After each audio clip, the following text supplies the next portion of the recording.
Hey, it's Chubi, and now that I've posted my last video, a summary of Shoujo Tsubaki, I'm going to explain my views on Kanabun, her behavior, and her general story. All of her scenes from the animated movie were carried over to the live action, and the live action movie gives her more character development, so I'll be focusing on that. To give a general summary of Kanabun's character, she's introduced as a very cheerful but messed up kind of person. She can't convey certain emotions very well, which makes her end up seeming somewhat sociopathic. She shows a lot of misplaced smiling and laughter, even when she's not actually happy. I already explained the scenes with the puppies and the one where it's revealed that she's trans, so I'll be talking about the new scenes and some details in the older ones. Kanabun appears in a lot of casual conversations, showing that she's seen sort of as an equal to the adults. Her actions get influenced really badly due to this, an example of that being Akaza convincing her that Midori had brought a curse. She also seems to value the approval of others, as she killed the puppies and made stew for the other circus members so that Benitsu would praise her. Another detail I'd like to add is that Midori's perspective tends to taint the general imagery and intentions shown in characters. Kanabun's character suffers the worst from this, as she's portrayed as being pure evil, especially in interactions where Midori is specifically present. She's also very touchy. She clings to Arashi's arm when walking around outside and physically grabs people a lot even if she's not close with them. Her main character arc takes place in the middle of the movie. The police find that Arashi Circus hired unregistered beasts, not exactly sure what that means, referring to the unnamed semi-humans resembling a large fly and worm. Arashi likely has to pay a fine or the circus will shut down. He goes to Masamitsu about this. While Masamitsu could easily use his powers on the police, he instead gives Arashi the name Ryugasaki, who is rumored to be gay, implying that Arashi needs to sell Kanabun to him. He goes through with it, and Midori watches through the door, though she shows no intent in trying to save her. Kanabun is seen looking depressed and uncomfortable until the next scene, where she's wearing a long black dress, really different from the bright clothing that she usually wears. She says that Ryugasaki gave it to her.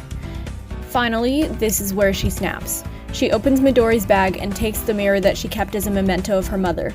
She smashes the mirror on the ground and steps on the glass. Midori pushes her down, and she picks up a large shard of glass and pins Midori to the ground. Instead of blaming her for what happened with Ryugasaki, Kanabun instead blames her for Mochisute's death, as Akaza had thought that Midori brought a curse. As Kanabun is about to stab Midori, likely killing her, Samitsu uses his magic to make her fall asleep. Here, she has a nightmare about her guilt from the puppies. She's transformed to be the general size of them, and a normal-sized her approaches and steps on her repeatedly. This shows that she does feel a lot of empathy and guilt. The two movies portray Kanabun very differently. Without these additional scenes, it's easy to see her as nothing but pure evil. The way that I view the live-action movie is that it shows the process of Kanabun learning how harmful her actions were. She never fully learns to care about Midori, but that makes a lot of sense as she seems to be projecting her anger onto her, and she's still extremely used to violence and even encourages Akaza and Masamitsu when both of them are seen committing violent acts. I would also like to point out the change in design. The drawing in this video is of Kanabun's animated movie design, and her design in the live-action movies changed more than any other characters. Her hair is changed to be blonde at the front and black in the back. Her ribbon is purple instead of yellow, and she wears a white and green patterned t-shirt, long sleeves made entirely out of tulle, a matching tulle skirt, bright pink pants underneath, and large purple boots. She's changed to look more feminine and wears more stereotypically feminine colors, while her old design doesn't loudly proclaim any sort of gender. Instead, she has a primary color scheme. I prefer the older design because it shows that trans women don't owe anyone femininity, and it is more practical for the kind of work that Kanabun does. While making this video, I've come to the realization that Kanabun's name means beetle. I had evidence to suggest that she'd been in the circus for the majority of her life and was the one receiving all the abuse before Midori, but this proves it. Kanabun was likely an insulting nickname given to her by the other circus members that she ended up thinking was her name because she was so young. Kanabun doesn't act like an obvious abuse victim at first glance, but as she's only a child, it's easy to notice that the strength and aggression that she shows is all in an attempt to keep Midori in the position of scapegoat.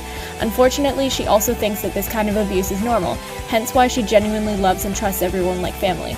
She trusted Akaza enough to immediately believe him and was ready to directly sabotage herself by killing Midori to avenge Mochisuke.